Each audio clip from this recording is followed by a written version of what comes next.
وَرَتِّلِ الْقُرْآنَ تَرْتِيلًا۔ اور قرآن مجید کو رک رک کر، ٹہر ٹہر کر پڑھو۔ السلام علیکم ورحمۃ اللہ وبرکاتہ۔ ان الحمد للہ نحمدہ ونستعینہ ونستغفر بہ وصلی اللہ علی نبینا محمد وعلی آلہ واصحابہ وسلم۔ الحمد للہ۔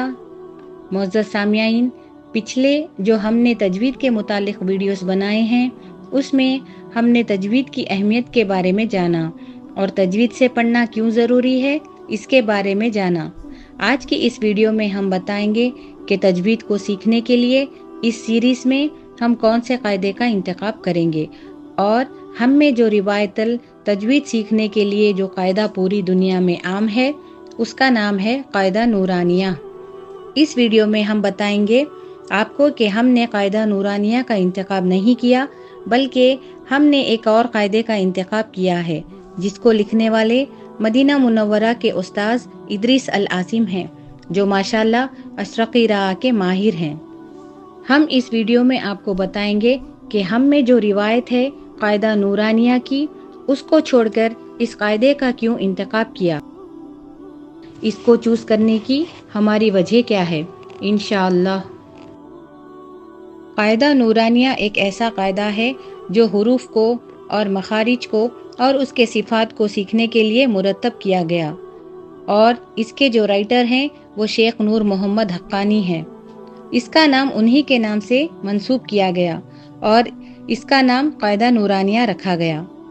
جس میں شیخ صاحب نے ماشاءاللہ بہت اچھے انداز سے حروف اور پھر ان کے ترتیب اور پھر ان کے مخارج اور پھر ان کے صفات اور اس قاعدے میں جو سارے تجوید کے رولز ہیں اس کے اعتبار سے انہوں نے دروس کو مرتب کیا ہے۔ بہت اچھا قاعدہ ہے، پوری دنیا میں اس قاعدے کا انتخاب ہوتا ہے جب تجوید کی بات آتی ہے، لیکن اس قاعدے میں ہم نے جب اس کو دیکھا تو اس قاعدے میں یہ بذاتِ خود بہت اچھا قاعدہ ہے، اس کے اندر بہت اچھے سے انہوں نے ہر چیز کو لے کے آئے ہیں، لیکن اس میں ہم نے یہ محسوس کیا کہ اس میں تدارید جو مشق ہیں، یعنی کہ کوئی رول بتانے کے بعد تجوید کا قاعدہ کلیہ بتانے کے بعد جو مشق ہوتی ہے وہ مشق نہیں ہے، وہ پریکٹس شیٹ جسے ہم کہتے ہیں، تاکہ جو رول ہم نے سیکھا ہے اس کو اچھے سے مشق کی جائے، تدریج کی جائے، پریکٹس کی جائے۔ وہ پریکٹس شیٹ جو ہیں وہ بے شک ہیں، لیکن بہت پریکٹس تھوڑی دی گئی ہے، دو فطور دیے گئے ہیں، جس کی وجہ سے جو نیا انسان ہے اگر مخارج سیکھ رہا ہے یا کوئی قاعدہ سیکھ رہا ہے تو اس کو پریکٹس کرنے کے لیے زیادہ مواقع ہی نہیں ہے، بس دو لائنز بتا دیے گئے ہیں۔ جو قاعدے کو آپ نے انٹروڈیوس کیا ہے اس کی 2 لائنز ہیں، کبھی 3 لائنز ہیں، زیادہ نہیں ہے، جس کی وجہ سے ہم نے محسوس کیا کہ کوئی ایسے قاعدے کو انٹروڈیوس کروائیں جس میں مشق زیادہ ہو، جس میں تدریب زیادہ ہو، جس میں پریکٹس زیادہ ہو، تاکہ جو رول بچوں نے سیکھا یا بڑوں نے سیکھا ہے اس کو اچھے سے پریکٹس کیا جا سکے اور وہ رول آپ کے دماغ میں بھی بیٹھ جائے، اور اس کی ادائی کا جو انداز ہے وہ بھی ہم اچھے سے آپ کو لے پائیں۔ بس یہی وجہ ہے کہ ہم نے قاعدہ نورانیہ کو نہیں لیا اپنے تجوید سیریز میں جو ہم پڑھائیں گے انشاءاللہ۔ اس میں ہم نے کتاب کا انتخاب قاعدہ نورانیہ کا نہیں کیا، قاعدہ قرآنیہ کا کیا۔ جیسے کہ میں نے پہلے بھی بتایا ہے کہ سبحان اللہ، اس کے جو رائٹر ہیں وہ شیخ ادریس العاصم ہیں،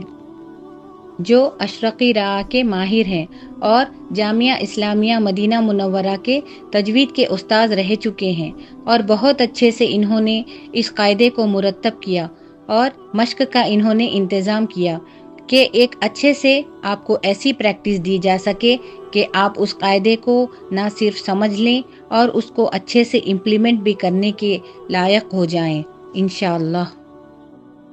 استاذ ادریس العاصم نے بارک اللہم فیک جب بھی جو بھی رول انٹروڈیوس کروایا ہے یا کسی قاعدے کے بارے میں بتایا ہے اس کے لیے پوری ایک مشق لکھی گئی ہے، جیسے کہ آپ دیکھ سکتے ہیں یہ جو فتحہ جسے زبر بھی کہتے ہیں،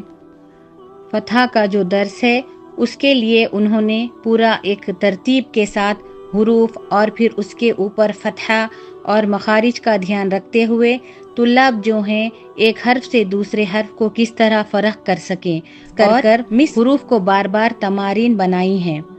جسے ہم مشق کہہ رہے ہیں یا پھر پریکٹس شیٹ آپ اس کو کہہ سکتے ہیں۔ اسی طرح سے آپ دیکھ سکتے ہیں فتحتین کا لیسن ہے۔ فتحتین میں بھی یعنی پورا ایک پیج کا انتظام کیا ہے تاکہ طلاب اس کو بہت اچھے سے پریکٹس کر سکیں اور عبور حاصل کر سکیں انشاءاللہ۔